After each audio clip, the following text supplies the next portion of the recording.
Hi, my name is Karissa, and I will be teaching you how to make a dreamcatcher. This is how I was taught. There are many different ways how to make dreamcatchers, and there is no one right or wrong way. So if you find ways that you find easier for you, then by all means, give them a go, and it's just what you're comfortable with. So when I start, I like to make sure that I have all of my supplies ready. So I have an 8-inch ring, I have leather lacing, I have my feathers, beads, and then I just pre-cut my other lacing, and also sinew. Okay, so first I will be taking my hot glue gun. I plugged it in, so it's ready to go, and I have my leather lacing. So what I do to start is I'll give it one wrap around, and I will take my hot glue gun, and I will just put a spot on there. And then I take this and glue it down.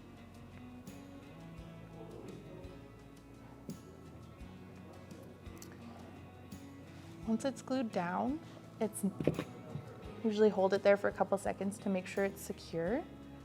And then all you do is you'll take your spool and you will just start wrapping it around. One thing that's nice about this is it's a lot nicer once the lacing is nice and tight together. So what I do is I will just wrap it around, and if it comes loose like this, that's not a big deal. Just keep going. I like to make sure that it's all even though. I'm not getting my lace twisted, so it's all staying the same way. So then once you get it around a few times,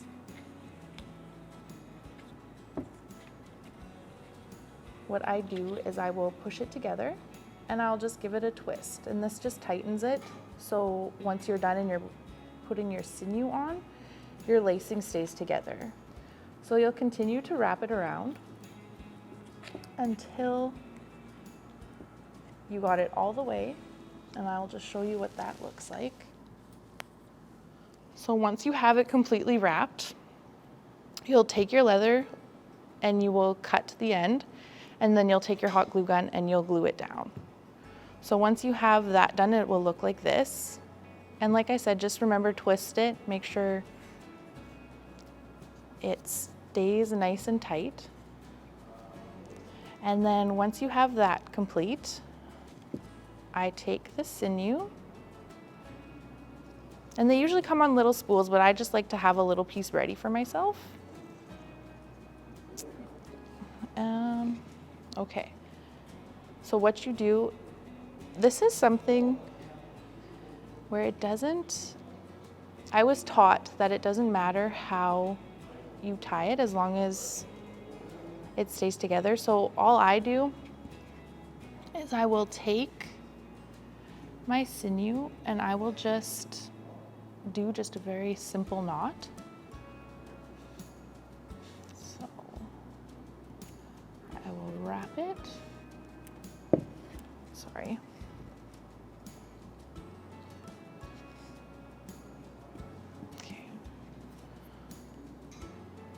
So just like that, and then what I do is I'll just give it a second knot. So sinew is quite waxy, and I just got new sinew and I didn't realize how waxy it was because my other stuff was quite old. So sometimes it makes the knot not stay together, and I just found that out a couple days ago. But what I do is I will just take my excess and I'll just wrap it around. You don't have to do this. This is just what I like to do, and it just makes me feel better knowing that it's a little bit more secure. And I will just take the glue gun and I'll just put one small dot in the middle here.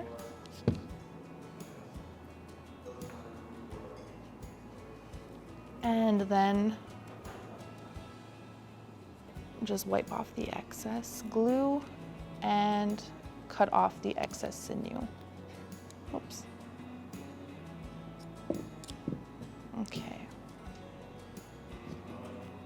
So once your sinew is secure, you're gonna wanna give it just the tiniest little pull just to make sure it's on properly.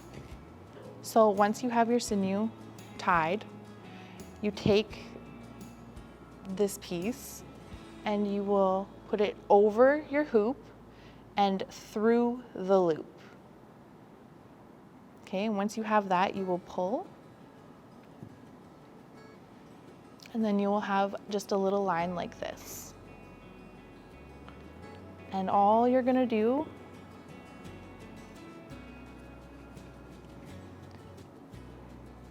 is you are gonna continue doing that same step all the way around the hoop.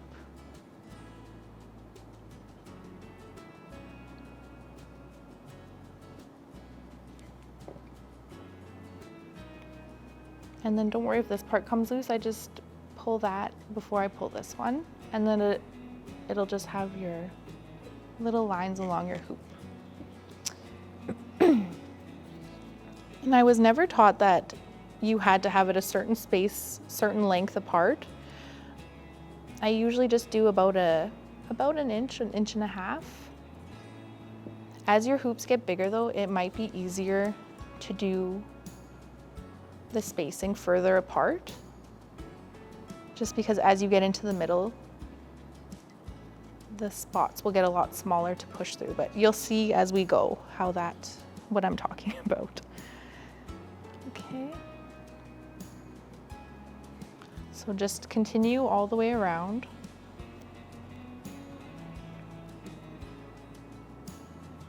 Oh, and one thing I wanted to mention was when you're making dreamcatchers or anything, I was taught you want to go in with a good mindset, because how you're feeling that day or what energy you have, that goes into your work. So you want to make sure when you're making a dreamcatcher that you have good energy. And what they are made for is to help keep bad dreams away. So in making it, you want to make sure that you have good energy and you're not thinking negatively or things like that. And if you are having trouble or something, or you need to take a minute, it's fine to put it down and then come back to it. Okay, so I have made it around the dreamcatcher, and what I did was, this is where I started. So right here is my first line, and this is where I ended. So rather than continuing on to attach it here, what I'm going to do is I'm going to pull this first hoop down, and I'm pushing my sinew through, and then same concept as earlier, and just push it back through the loop and pull it. And the only difference now is you're going through the sinew rather than the ring. And when you pull it, I like to try get it to the middle as close as I can. And one nice thing about this too is, if you're finding that it's not looking how you want or anything, always remember that each dreamcatcher is different. And when you make something, it's unique to you. So anything that you see as different, it's unique and something that you made. So you're gonna keep wrapping it around, and you're just gonna keep going around the entire hoop exactly like this. Okay, so once we've made it around, you're back right where the space is, and then so you put it right in the middle again, and then you just continue on exactly the same. So right through, oops.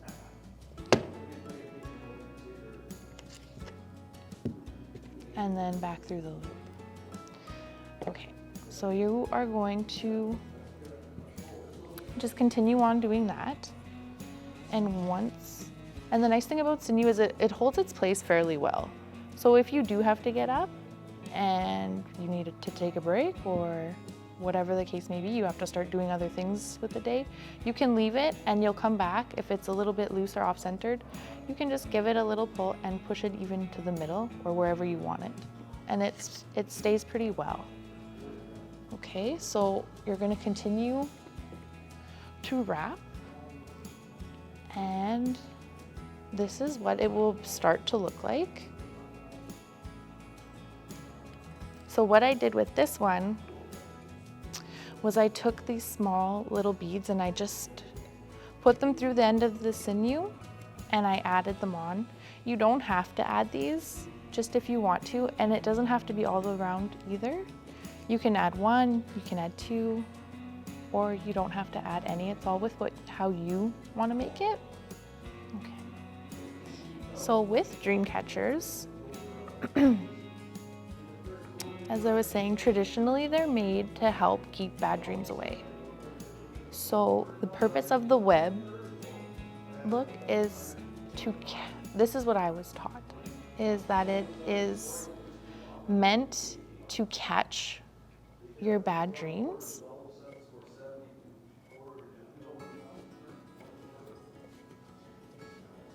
So your bad dreams were said to have been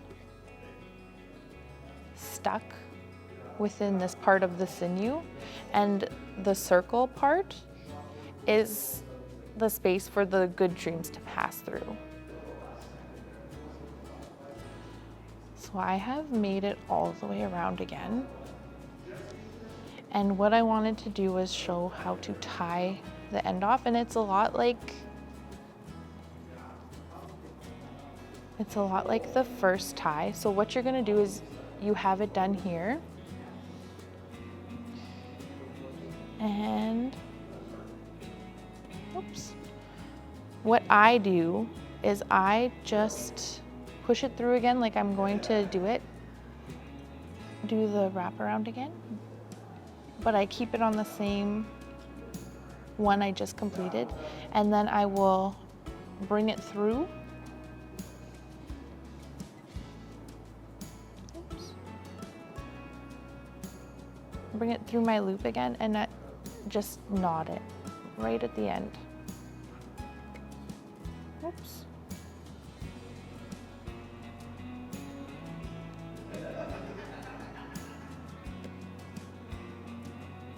Okay. So I do the one. I'm just gonna cut this string just because it's harder to tie when the string's so long.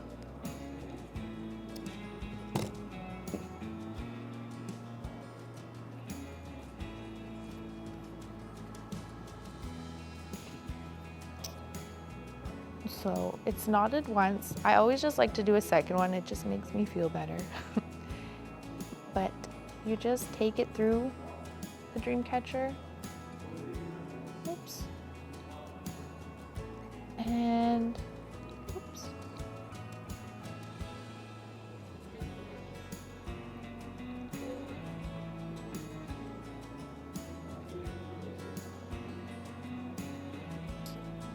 So you will just knot it again.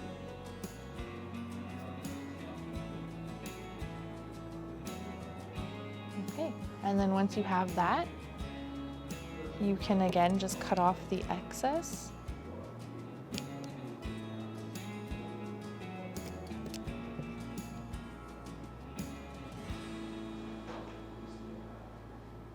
Oops, I forgot to cut off the excess over here. Okay, so it'll look something like this when you're done. And then what you're gonna do is you're gonna take 4 strips of your leather lacing. You can cut them about the same length. So what you're gonna do is you're gonna take it and fold it in half. And then you will push it up through around your ring. Take the loop end and then just pull your strings through. And you're just gonna have something like that. And you're gonna continue to do that for the other 3. Oops. So this will be the one where it hangs from. And then you're just gonna place 3 more. So I'll just do that really quickly. So once you complete that step, it should look It should look something like this. So our next step is the beads and feathers. So with this, you can put 2 both leather strings in one bead, or you can do them individual. Take your beads, and this is another thing, you can make it individual to yourself, however you want, whatever pattern, however many you want. A lot of the time too, it depends on what colors you want to use for your beads. So for this next part, I have all my beads on, and I put beads on the top as well. Like I said, the pattern is completely personal to you. However you want, whatever colors you want to use, it's your own. So once you have the beads on that you want, what I do is I will take my feather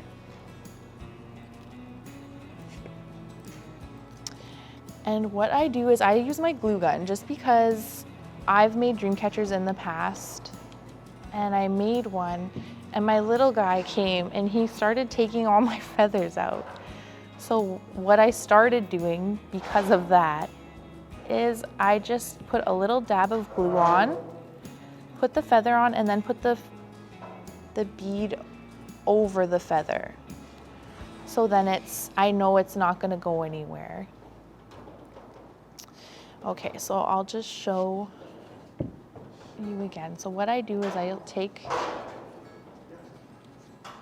oh, and another thing too with the feathers, I find sometimes they're just too long, like it'll be poking out of the beads. So all I do is I just take scissors and I'll just cut off a bit of the end. You don't have to, this is just what I do, and this is just how I like to make them. So what I do for this part, and you can just put the feathers in, you can put 2 feathers in, 1 feather, it's completely your choice, but this is just what I like to do. So I'll just put a dab of glue on. I will put my feather on that glue, and then I will just push the bead over that feather. Now when you do your beads on 2 strings, sometimes you kind of have to fight to get the bead over the feather. When you do 1 string with the beads, it tends to be a little bit easier. What it will look like when it's done. Another thing I wanted to show you, just so you have an idea, once you get more comfortable making these, it comes a little easier, and you might want to try different colors and things like that. So what I have are different ones. So we have like a brown one, no beading on the inside, and then instead of the pony beads, I used little wooden beads. They're just from Dollarama, but it's just something different, right? Hopefully if you want to start making new ones, you can start trying new things yourself, and I hope you enjoyed.